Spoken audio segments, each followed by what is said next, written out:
Mr. President, there's negotiations happening with your team in Egypt right now over your proposed peace plan.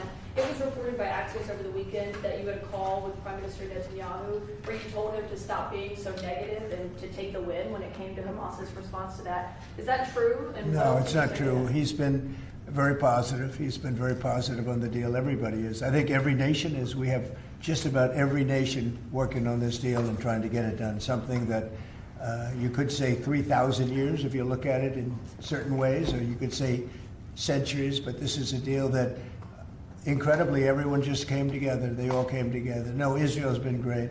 They've all been good, Caitlin. And in the negotiations, do you have any red lines in terms of Hamas disarming and whatnot? Are there no, any I have places red lines. If certain things aren't met, we're not going to do it. But I think we're doing very well, and I think Hamas has been agreeing to things that are very important. Mr. President, on the government shutdown, Mr. President, if the vote today fails in the Senate, will that trigger layoffs? It could. At some point it will. And, the Democrats are the ones that started this. And if you think about it, it's about health care to a large extent. It's about we want great health care for people. We don't want to give the money away to other people that come pouring into our country. And they've already poured it because nobody's coming into our country. Now we have the border totally stopped. In fact, numbers we just announced again, we're at another 0. So we have 0 for 4 months in a row.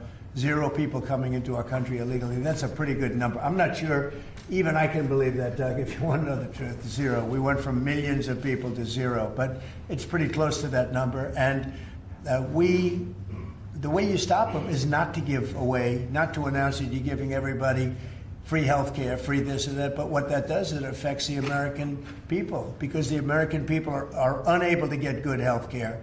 Obamacare has been a wreck, as you know, and to do that, we have to keep it propped up and do the best you can with it. It's a mess.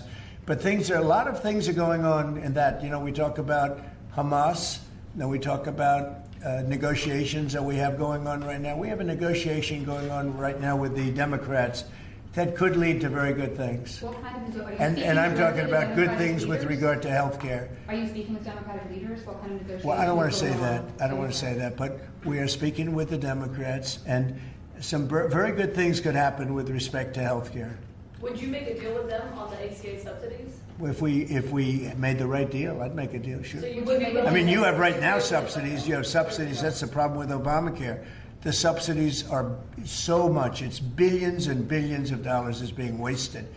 And we can have a much better health care than we have right now. And we're talking to them. I mean, I'm not saying that's going to happen because this has also been going on, not for 3,000 years, but it's been going on for a long time. But, yeah, we're talking to the Democrats. You would work to make a deal with them on... I'd like to see a deal made for great health care. Yeah, I want to see great health. I'm a Republican, but I want to see health care much more so than the Democrats. So, Mr. President, on all of this, as you know, the American people are experiencing a lot of pain with any kind of government shutdown. And while you're dealing with Democrats, and of course Republicans are standing their ground, what is your message directly to the American people who may encounter some of this pain and despair? Yeah. How do you give them hope? Well, up till now, there hasn't been a great deal of pain. There could be a great deal of pain, but up till now, there hasn't been. I will say this, just hang in there because I think a lot of good things are going to happen. That's all I can say. I mean, I think a lot of good things could happen, and that could also pertain to health care. Mr. President, follow-up question. We have seen a surge in attacks on ICE agents across the country, including the shooting in Dallas and over the weekend in Chicago. We saw 10 cars boxing in on ICE agents and another one ramming into an ICE vehicle. Yeah. We have heard Secretary Noem saying that some of these attackers are actually organized and they're planning to kill and ambush these officers. Right. What are the consequences for these? Very severe. We're going to have very severe. We're going to find out who's going after our federal agents. So when you look at Chicago, they've had probably 50 murders in the last 6 or 7 months, 8 months. Many, many people shot, like 30, 40, 50 people shot. Didn't die, but they've been shot. It's like a war zone.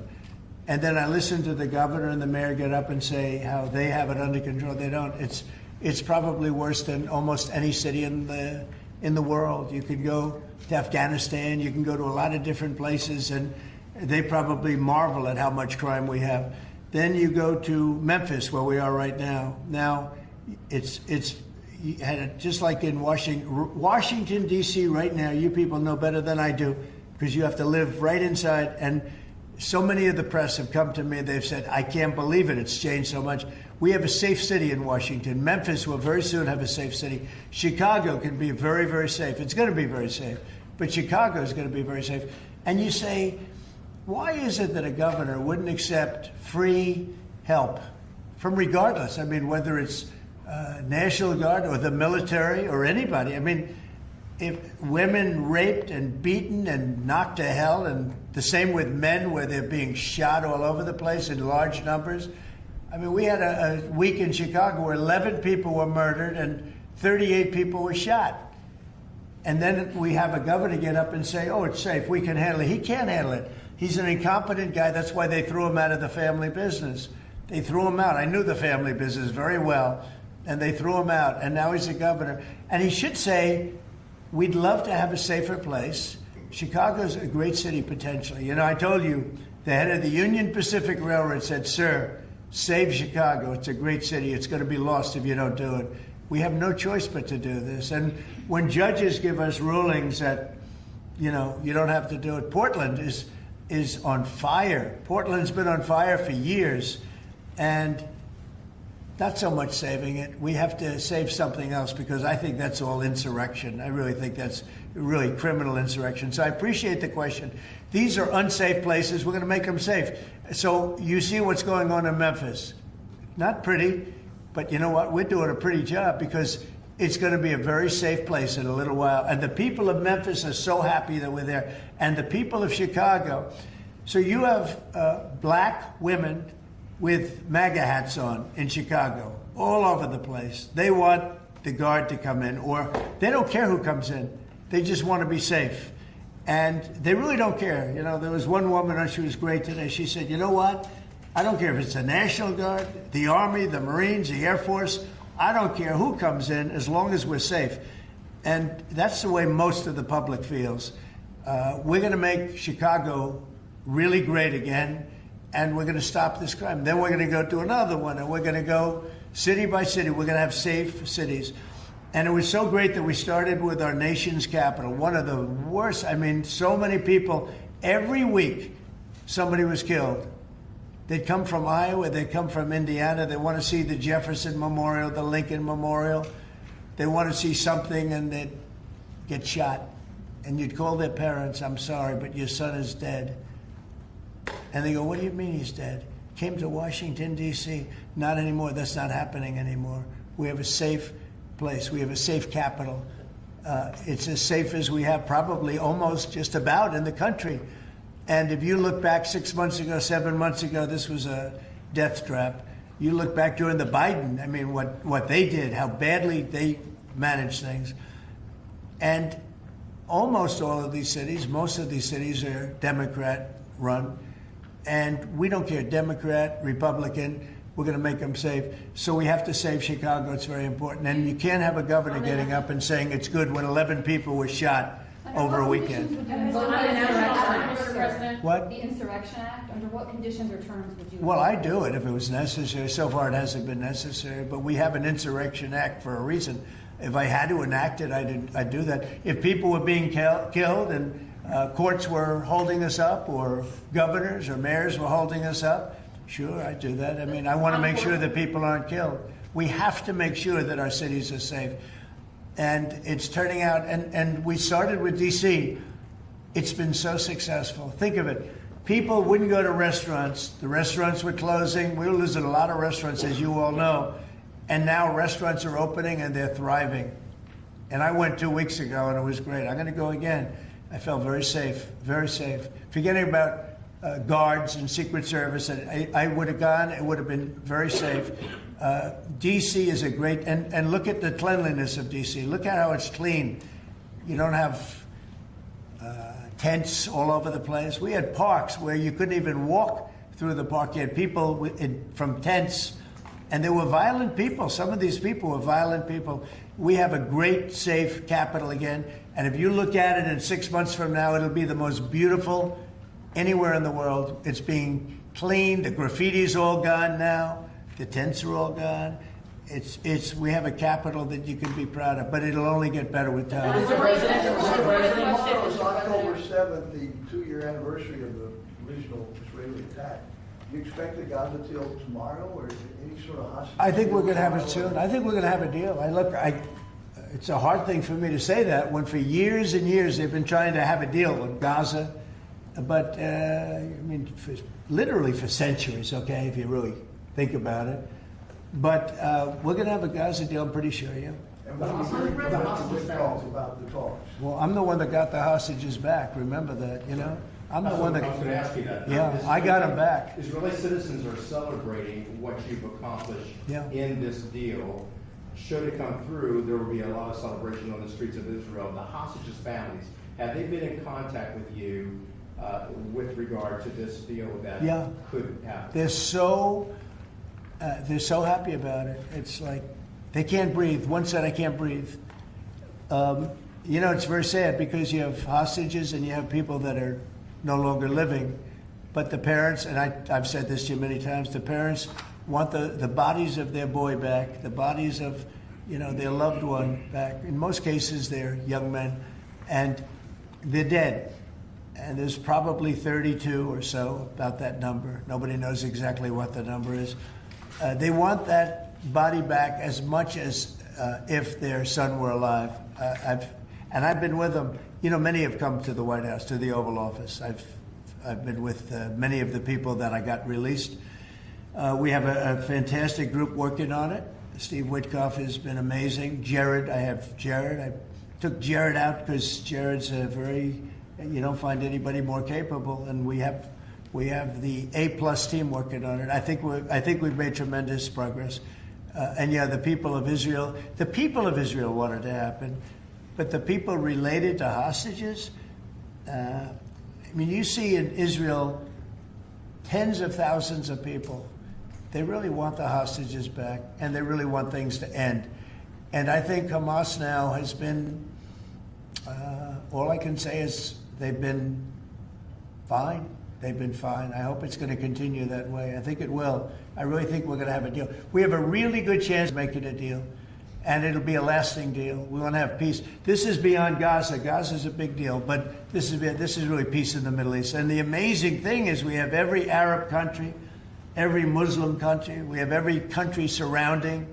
They all want. I spoke with President Erdogan of Turkey. He's fantastic. He's been pushing very hard. He's a very powerful guy, and he's been pushing very, very hard to get this deal done. And Hamas has a lot of respect for him. They have a lot of respect for Qatar. They have a lot of respect for UAE and Saudi Arabia.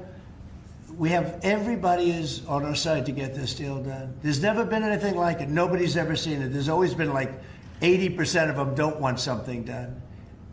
I think virtually, we even had a very strong signal, as you know, from Iran. They'd like to see this done. Mr. President, Governor Abbott offered up the Texas National Guard to you. Have you had any other conversations with other red state governors? Yeah, I have. They're willing to offer. Every one of them is willing to offer whatever we need. We thank Governor Abbott of Texas. Every one of the red state, as you call them, red state governors is willing to give whatever we need because they want our agents protected. These ICE agents have a tough job. They have to go in and get, in many cases, stone-cold criminals, hardened criminals, long-time criminals. And every, essentially, Republican governor has offered up whatever we need. And some Democratic governors also. Daniel? Yeah, Mr. President, thank you. A quick question on the subject of the order. The Biden administration, previously speaking, they shut down Alaska for business. You reversed that, you reversed it on day one, you opened it up, going after all the critical minerals. This mission of yours, Secretary Burgum, Secretary Wright, to boost our own independent production of critical minerals, rare earths. It's necessary, Can you just talk about how important that is over the next 4 years, sir? Well, it's very necessary. In the past, we were able to go to other countries, buy whatever we want, but all of a sudden, if those countries are hostile, and by the way, China hasn't been. We've made deals with China. They approved the TikTok deal. Everyone said you'd never get the TikTok deal approved. They approved it, and we have great people buying it. Big, strong American companies are buying it, the most prestigious companies there are, actually, and they're going to make sure everything's good. But President Xi was great. He approved it. So I'm not saying hostile, but it's good to have our own minerals. And we created tremendous value by creating a road. We build a road that only we can do because we have the rights to do it, number one, and we have the power to do it. And so we build a road that's over 200 miles long through a very beautiful area of the world. Actually, it's incredible.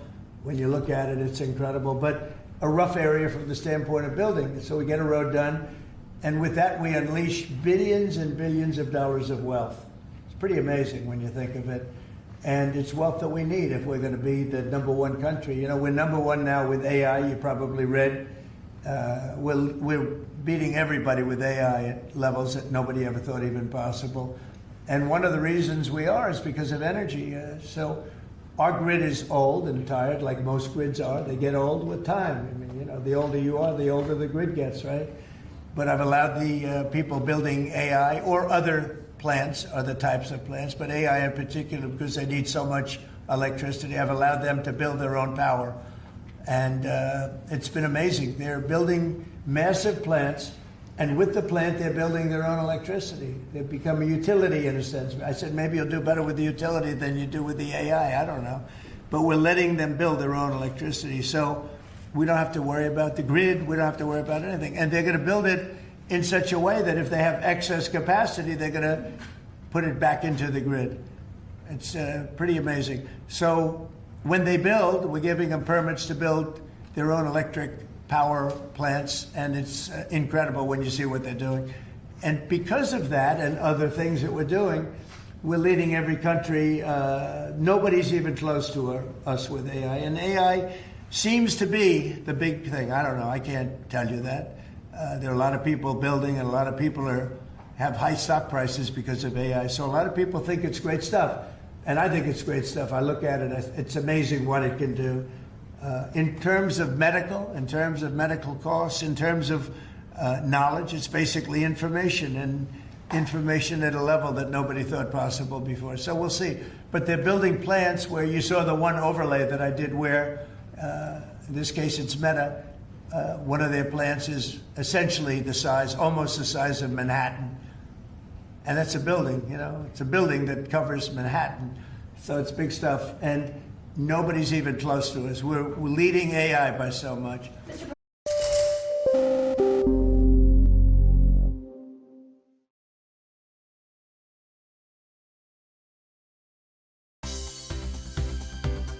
For more news and updates, all you need to do is follow CNBC TV 18 on all of our digital platforms.